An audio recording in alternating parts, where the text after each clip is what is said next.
આગળ વાત કરીએ તો બનાસકાંઠાના સાંસદ ગેનીબેન ઠાકોરે ઠાકોર સમાજના કાર્યક્રમમાં હાજરી આપી હતી। કાર્યક્રમ બાદ તેમણે મીડિયાના પત્રકારો સાથે વાતચીત કરી હતી, જેમાં તેમણે કોંગ્રેસમાંથી ભાજપમાં ગયેલા નેતાઓ પર આડકતરી રીતે નિશાન સાધ્યું હતું।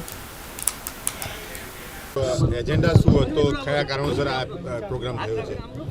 આજે પાટણ મુકામે પાટણ યુનિવર્સિટી ખાતે ઉત્તર ગુજરાતનો ક્ષત્રિય ઠાકોર સમાજ એ પોતપોતાના વિસ્તારની અંદર કુરિવાજો જે છે એની અંદર કાપ આવે, ખર્ચાઓ ઓછા થાય, સમૂહ લગ્નો તાલુકા કક્ષાએ થાય છે પણ પોતપોતાના ગામોની અંદર થાય અને સમાજની અંદર શિક્ષણમાં વ્યાપ વધે। અત્યારે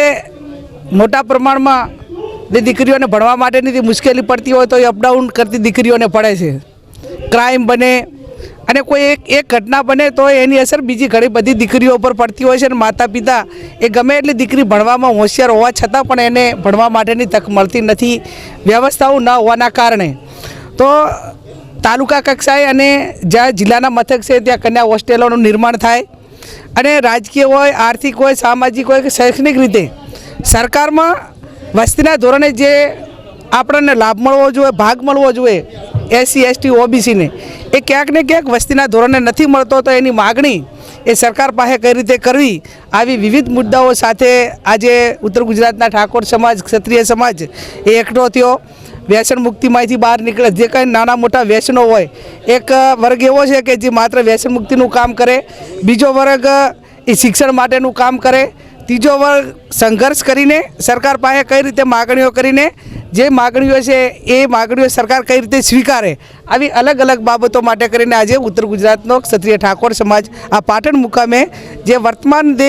પરિસ્થિતિ છે, સંઘર્ષ છે અને સમાજને જેની જરૂરિયાત છે એના માટે કરીને ભેગા છે। રાજકીય બાબતને લઈને કોઈ ચર્ચા કરવામાં આવી હતી? હા, રાજકીય બાબત ભેગા થાય એટલે સ્વાભાવિક છે, પણ એ કોઈ રાજકીય હાલ કોઈ ચૂંટણીઓ નથી ત્યારે પોતપોતાના વિસ્તારની અંદર સમાજ મેં કીધું એમ વ્યસનમાંથી મુક્ત થાય,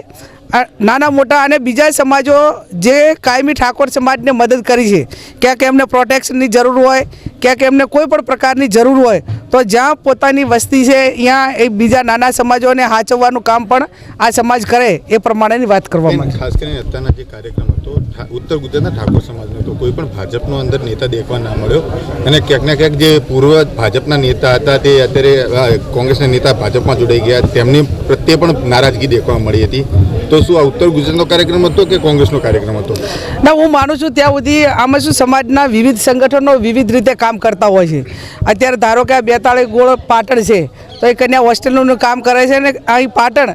એક શૈક્ષણિક હબ ગણવામાં આવે છે, તો બધાએ ભૌગોલિક સ્થિતિ પ્રમાણે બધાને નજીકનું સ્થળ આ લાગે, એટલે એમાં કોઈ ભાજપ કોંગ્રેસ કે એવી વાત અને હું માનું છું ત્યાં સુધી કદાચ એમને બધાને આમંત્રણ કે આપ્યું હોત તો પણ એ હું માનું ત્યાં સુધી આવી શકતા નથી અને એમને સત્તામાં બેઠેલા લોકો છે તો અમે પણ જે કંઈ ઠાકોર સમાજની, ક્ષત્રિય સમાજની વિસ્તારોની સમાજની જે સરકાર પાસે જે માગણી છે એ માગણી અમે એટલા સુધી અમને પહોંચાડીશું અને એ માગણીઓમાં ક્યાંક ને ક્યાંક સમાજને મદદરૂપ થવા માટેના પ્રયત્નો કરશે અને અપાવશે તો અમે એમનો પણ આભાર માનીશું। ઠાકોર સમાજનો નેતા ભાજપમાં જાય તો નખ વગરનો સિંહ થઈ જાય છે એવું બોલે પડશે? હું માનું છું ત્યાં સુધી કોઈ પણ કાર્ય કરવાનું હોય અને એમાં ખુલ્લા મનથી મદદ ના કરી શકે, પરિણામ સુધી ન પહોંચી શકે અને માત્ર એમ જ કહે કે અમારી પાસે કોઈ સત્તાઓ નથી તો પછી એને દેશી ભાષામાં આપણે કહીએ કે ધારાસભ્ય હોય કે મંત્રી હોય પણ એ પોતાના વિભાગનું, ડિપાર્ટમેન્ટનું સાચું કામ હોય, વ્યાજબી હોય છતાં પણ એ પરિણામ ના લાવી શકે તો એ પાવર વગરના પ્રધાન આપણે કહી શકાય।